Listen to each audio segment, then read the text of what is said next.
mustasa, mga kapuso! Ngayong araw, kukumustahin natin ang isang gulay na madalas inaayawan dahil sa mapakla nitong lasa. Pero mayaman pala sa benepisyong dala. Ang gulay na aking tinutukoy, walang iba kundi ang mustasa. Kung pagtatanim lang ng mga gulay ang usapan, hindi magpapakabog dyan ang 37 anyos na vlogger na si Ryan mula sa Magalang, Pampanga.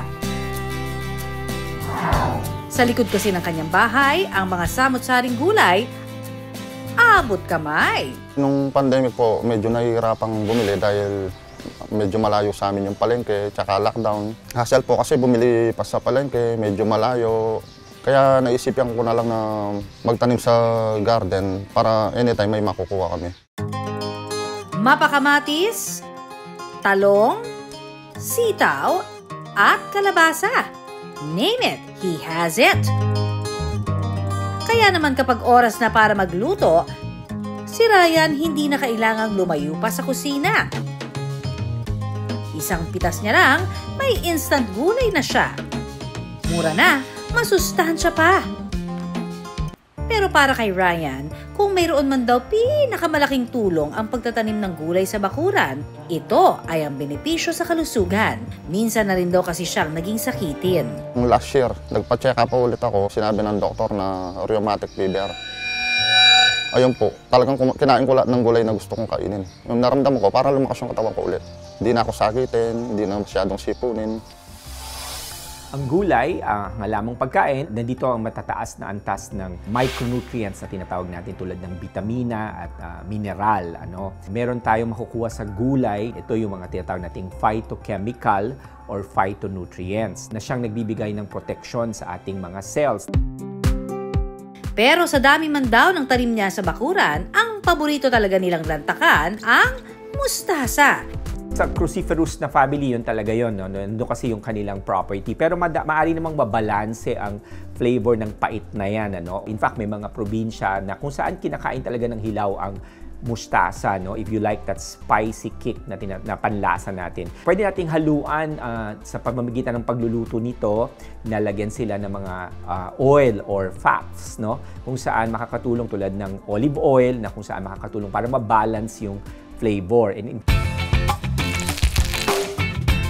Pero ang mustasa, pwede pa raw i-level up. Ang specialty nga ni Ryan, ginisang burong mustasa. Ang una po natin gagawin, ilalagay po natin sa planggana ang mustasa. Tapos ilalamas sa asin. Matapos mapiga ni Ryan ang mustasa, ilalagay niya ito sa malinis na garapon. At ibababad sa tubig na pinaghugasan ng bigas. Patience is the key raw sa pagbuburo. Pagkalipas po ng 3 araw, pwede na po itong kainin o igisa. Matapos maburo ni Ryan ang mustasa, tsaka niya ito igigisa sa bawang, sibuyas at kamatis.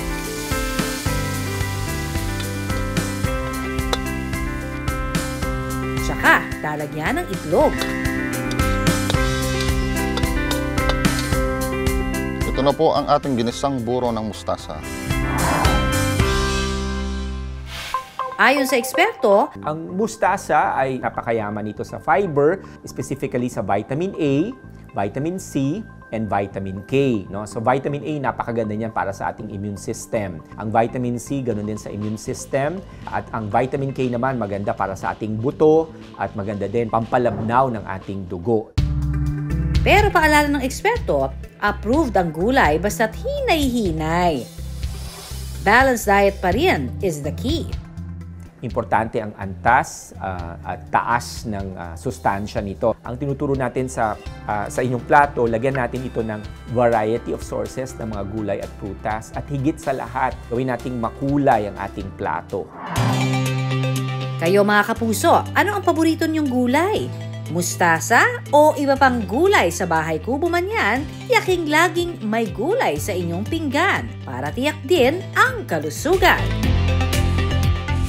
Maraming salamat sa pagtutok sa Pinoy MD. Para po sa iba pang kaalaman tungkol sa ating kalusugan, mag-subscribe na sa GMA Public Affairs YouTube channel. And of course, don't forget to hit the bell button for our latest updates.